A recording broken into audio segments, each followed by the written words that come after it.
हमारे मन में गंदे विचार क्यों आते हैं? हम नहीं चाहते हैं फिर भी हमारे मन में गंदे विचार आते रहते हैं। लेकिन क्यों? मन ही हमारा सबसे बड़ा दोस्त है और मन ही हमारा सबसे बड़ा शत्रु है। जब हम अपने मन के हिसाब से चलते हैं तो मन हमें भटका देता है, और जब हम मन को संतुलित कर लेते हैं तो हम अपनी जिंदगी में सब कुछ पा लेते हैं। हम अपने मन में आने वाले गंदे विचारों को रोकने की कोशिश करते हैं, और हम जितने ही विचारों को रोकने की कोशिश करते हैं उतने ही ये विचार हमारे अंदर आते रहते हैं। आप जिस चीज़ से जितना ही दूर भागते हैं वह चीज़ उतनी ही हमारे अंदर आती जाती है। इसलिए उस चीज़ से दूर मत भागो, उस पर संतुलन कायम करो। एक बार एक युवक गौतम बुद्ध के पास आया और बोला कि मेरे मन में इतने गंदे विचार क्यों आते हैं बुद्ध? मैं नहीं चाहता हूँ कि मेरे मन में गंदे विचार आएं, लेकिन मेरे मन में हमेशा काम वासना के विचार चलते रहते हैं और मैं इनके बारे में सोच सोच कर बहुत परेशान रहता हूँ। मेरी ऊर्जा और मेरा समय इन काम वासना के विचारों में ही बर्बाद हो जाता है, और इन सभी विचारों की वजह से मैं कभी भी शांत नहीं रह पाता हूँ, और मैं हमेशा ही स्त्रियों को देखकर उनके प्रति उनके लगाव में मोहित हो जाता हूँ। बुद्ध मुस्कुराए और मुस्कुराते हुए उस युवक से पूछा, क्या तुम्हें पता है कि काम वासना होती क्या है? लड़के ने उत्तर दिया और कहा कि महात्मा, मैं तो नहीं जानता हूँ कि काम वासना होती क्या है, लेकिन ये जो भी है वह बहुत बुरी चीज़ है। फिर गौतम बुद्ध ने उस युवक से कहा कि सबसे पहले तुम्हें यह समझना है कि प्राकृतिक रूप से जो भी चीज़ें हमारे अंदर हैं वह चीज़ें बुरी नहीं है। हमारे जीवन में उनकी कोई ना कोई ज़रूरत है। वासना कोई बुरी बात नहीं है, यह तो हमारे मन की एक भावना है जो हमें किसी चीज़ की कमी का एहसास करवाती है। फिर हम उस चीज़ को पाने के लिए उस चीज़ की तरफ आकर्षित हो जाते हैं। जैसे तुम्हारे पास धन की कमी है तो तुम्हारे अंदर धन पाने की वासना उत्पन्न हो जाएगी। तो वासना कुछ और कोई चीज़ नहीं है, बस एक प्रकार की कमी का एहसास कराने वाली चीज़ है जो कि एक प्रकार की कमी का एहसास करवाती है। जब यह ज़रूरत शारीरिक हो तो इसे हम काम वासना कहते हैं। युवक ने गौतम बुद्ध से कहा कि मुझे काम वासना का मतलब तो पता चल गया, लेकिन मुझे यह बताइए कि हमारे अंदर ये आती कहाँ से? गौतम बुद्ध ने कहा कि काम वासना कहीं से आती नहीं है, ये तो हमारे अंदर ही होती है, और इसका होना जरूरी भी है। तभी तो मानव जाति का विस्तार होगा, तभी तो मानव जाति का विस्तार होगा। फिर युवक ने कहा कि हमारे यह अंदर ही है और यह जरूरी भी है, तो लोग फिर इसे गलत क्यों बोलते हैं? फिर बुद्ध ने कहा कि यही तो समस्या है, लोगों ने काम वासना को गलत तरीके से सोच लिया है और इससे वह छिपाने और दबाने की कोशिश करते हैं। काम वासना गलत नहीं है, लेकिन काम वासना का गलत तरीके से प्रयोग करना गलत है। अक्सर लोग जिससे प्रेम करते हैं उसी के लिए जीने लग जाते हैं, उसी के बारे में हर वक्त सोचते रहते हैं और उसे ही पाना अपना लक्ष्य बना लेते हैं, पर यह सब गलत है। गौतम बुद्ध ने युवक से कहा, क्या तुम्हें पता है कि जानवरों में भी काम वासना होती है? युवक ने उत्तर दिया कि हाँ बुद्ध, जानवरों में भी काम वासना होती है। जानवर भी तो आखिर अपनी पीढ़ी को आगे बढ़ाएंगे। फिर गौतम बुद्ध ने कहा कि फिर हम जानवरों की काम वासना को गलत क्यों नहीं कहते हैं? फिर युवक ने कहा कि वह मुझे नहीं पता, आप ही मुझे इसके बारे में बताइए। फिर गौतम बुद्ध ने कहा कि जानवर अपनी काम वासना का प्रयोग अपने आनंद की प्राप्ति के लिए नहीं करते हैं, वह तो केवल अपनी संतान उत्पन्न करने के लिए काम वासना का उपयोग करते हैं। जानवरों को प्रकृति ने इतनी समझ नहीं दी है कि वह काम वासना को अपना सुख का आधार बना सकें, बल्कि मनुष्य अपनी समझ के बलबूते पर प्रकृति में पाए जाने वाली प्रत्येक वस्तु को अपने सुख के लिए प्रयोग करता है। इंसानों ने ही काम वासना को अपने सुख का साधन बना लिया है, बल्कि प्रकृति ने तो यह हमें अपने वंश को आगे बढ़ाने के लिए दिया था, लेकिन इंसानों ने इसे अपने जीवन का परम लक्ष्य बना रखा है। इस तरह से काम वासना का बेलगाम हो जाना गलत है। फिर उस युवक ने गौतम बुद्ध से पूछा कि हे बुद्ध, फिर यह काम वासना हमारे ऊपर हावी क्यों हो जाती है, क्यों वे लगाम हो जाती है? तब गौतम बुद्ध ने कहा कि जरा ध्यान से सुनो, मैं तुम्हें जो बताऊंगा उसे ध्यान पूर्वक सुनना है। तुम्हें काम वासना का सारा खेल तुम्हारी समझ में आ जाएगा, तुम्हारे सारे सवालों का जवाब मिल जाएगा। बस तुम्हें यह कहानी ध्यान से सुनकर समझना है। फिर गौतम बुद्ध उस युवक को कहानी सुनाना शुरू करते हैं। इससे पहले आप इस कहानी में खो जाएं, इस चैनल को सब्सक्राइब जरूर कर लें। तो चलिए कहानी शुरू करते हैं। एक बार की बात है, एक आश्रम में एक गुरु और उनके शिष्य रहा करते थे। अक्सर आश्रम के बाहर स्थित गांवों में भिक्षा लेने के लिए जाते थे। आश्रम का एक शिष्य जिस रास्ते से भिक्षा लेने के लिए जाता था, उस रास्ते में एक नदी पड़ती थी। शिष्य उसी रास्ते से रोज भिक्षा लेने के लिए जाता था। एक दिन उसने देखा कि एक लड़का एक पेड़ के पीछे छिपा है। शिष्य उस लड़के के पास गया, उसके पास जाकर बोला कि भाई तुम इस पेड़ के पीछे छुपकर क्या देख रहे हो? लड़का बोला, अरे तुझे नहीं दिख रहा है क्या, मैं क्या देख रहा हूँ? तब शिष्य ने नदी की तरफ देखा। वहां पर कुछ लड़कियां नदी से पानी भर रही थी। वह लड़कियां लगभग 14-15 साल की होंगी। फिर शिष्य ने उस लड़के से कहा कि भाई वह लड़कियां तो नदी में पानी भर रही हैं, इसमें छुपकर देखने की क्या बात है?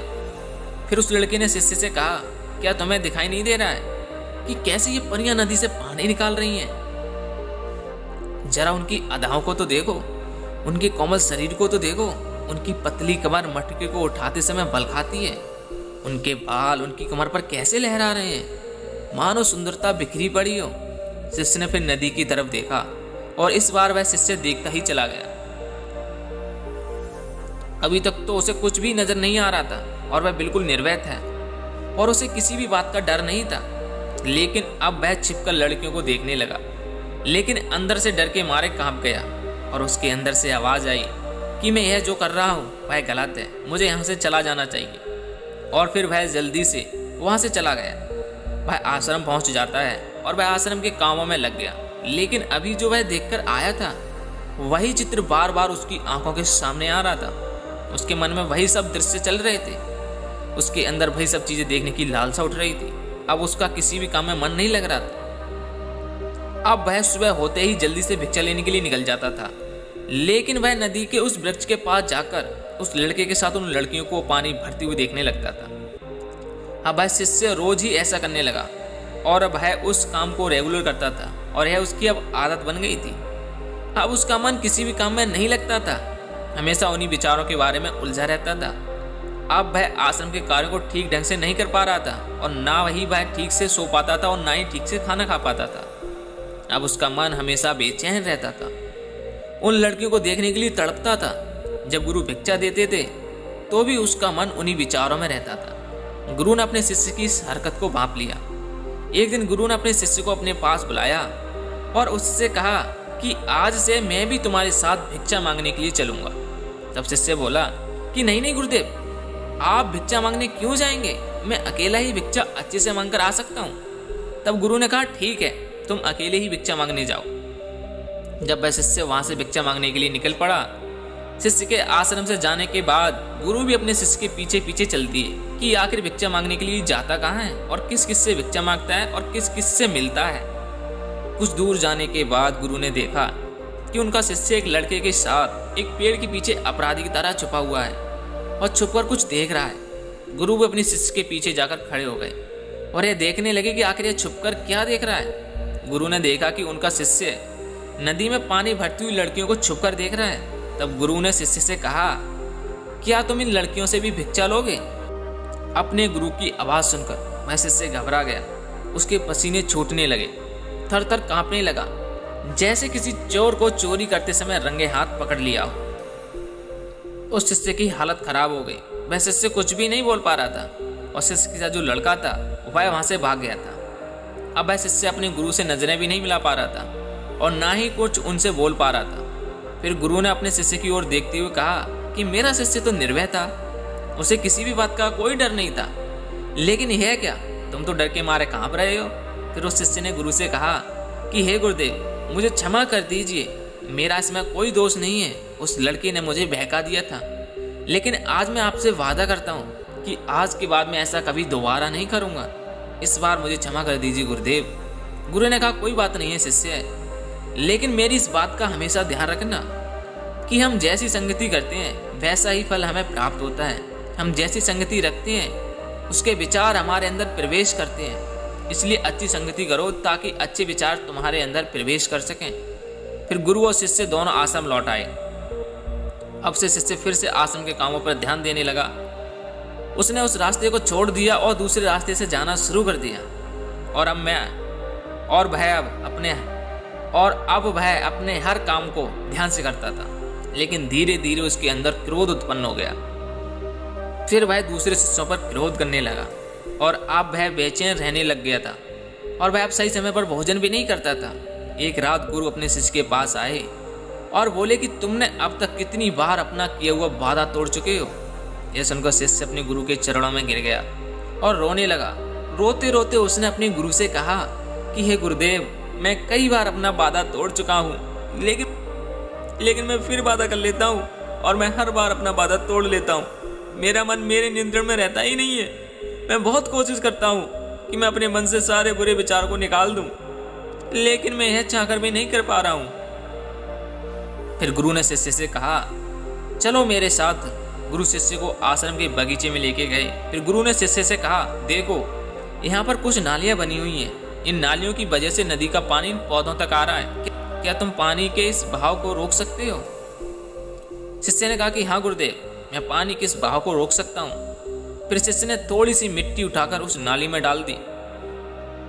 थोड़ी देर के लिए पानी रुक गया। थोड़ी देर बाद उस मिट्टी के ऊपर से पानी फिर से आ गया। गुरु ने शिष्य से कहा, यह क्या? अरे पानी तो रुका ही नहीं। फिर शिष्य ने कुछ कंकड़ पत्थर उठाकर उस नाली में डाल दिए। फिर से थोड़ी देर के लिए पानी रुक गया, लेकिन कुछ देर बाद फिर से पानी उन कंकड़ पत्थरों के ऊपर से आने लगा। फिर गुरु ने कहा कि है क्या, तुम तो कह रहे थे कि मैं पानी को रोक दूंगा, लेकिन यह तो फिर भी आने लगा ऊपर से, देखो। शिष्य ने कहा कि गुरुदेव कुछ भी सही, आज मैं पानी तो आपको रोककर दिखा ही दूंगा। फिर से एक बड़ा सा पत्थर लेकर आया और उसने नाली के ऊपर डाल दिया। फिर पानी रुक गया। फिर शिष्य ने गुरु से कहा, देखो गुरुदेव, पानी रुक गया है। मैंने आपसे कहा था ना कि मैं पानी को रोक कर ही दिखाऊंगा। देखो मैंने पानी रोक दिया है, मैंने आपकी बात को पूर्ण कर दिया। फिर गुरु मुस्कुराए और बोले, जरा ध्यान से देखो, क्या पानी सच में रुक गया है क्या? वह तो पीछे की नाली से ऊपर आकर बह रहा है और फिर से आगे आने लगेगा और फिर से आगे आने लगेगा। ध्यान से देखो, यह पानी पत्थर के आगे भी आ गया है और यह फिर आगे बहने लगेगा। फिर थोड़ी देर बाद ऐसा ही हुआ। फिर गुरु ने शिष्य को समझाया कि तुम्हारे साथ भी तो ऐसा ही चल रहा है। तुम बार बार प्रयास कर रहे हो, बड़े से बड़ा प्रयास कर रहे हो, लेकिन हर बार तुम्हारा प्रयास टूट रहा है और है हमेशा ही टूटता रहेगा। तुम कितना भी बड़ा पत्थर रख लो, पानी तो अपना रास्ता बना ही लेगा। यह सब देखकर शिष्य निराश हो गया। फिर उसने गुरु से कहा कि हे गुरुदेव, क्या कोई ऐसा रास्ता नहीं है जिससे मैं अपने मन के गंदे विचारों को रोक सकूं और ये विचार मेरे मन में आए हैं नहीं? फिर गुरु ने अपने शिष्य को नदी के उस छोर पर ले गए। फिर गुरु अपने शिष्य को नदी के उस छोर पर ले गए जहां से बगीचे में पानी आ रहा था। फिर गुरु ने शिष्य से कहा कि वह पानी नदी के इस छोर से ही जा रहा है। अगर हम पानी को यहीं से बंद कर दें जहां से पानी बगीचे में जा रहा है, तब क्या हम उस पानी को रोक नहीं सकते हैं? फिर शिष्य ने कहा कि हाँ गुरुदेव, ऐसा हो सकता है।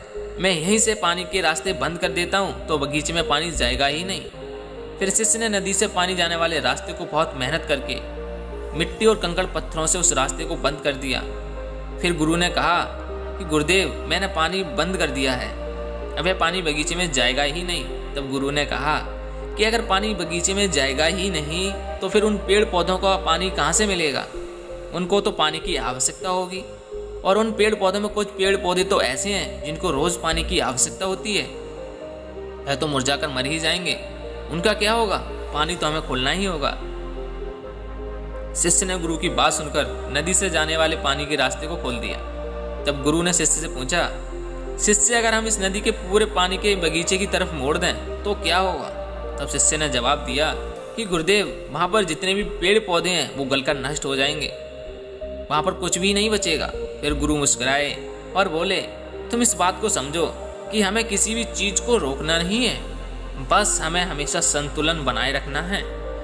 कम पानी से भी पौधे नष्ट होते हैं और ज्यादा पानी से भी पौधे नष्ट होते हैं। हमारा जीवन संतुलन से ही चलता है। गुरु ने शिष्य से कहा कि मैं तुमसे कहूँ आम के बारे में मत सोचो तो तुम्हारे मन में सबसे पहले किसका चित्र आएगा? तो शिष्य ने कहा कि गुरुदेव, मेरे मन में तो सबसे पहले आम का ही चित्र आएगा।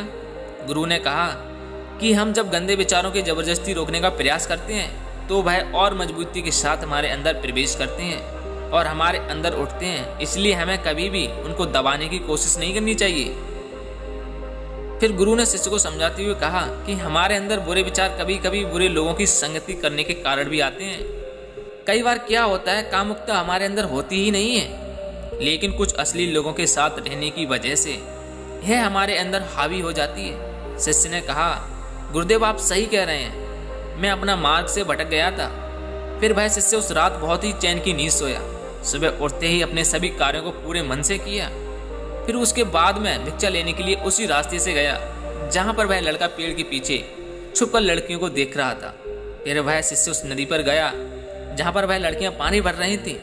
उस शिष्य ने उन लड़कियों से पानी मांगा। उन लड़कियों में से एक लड़की ने उसे पानी पिलाया और उस सन्यासी शिष्य के चरण छुए।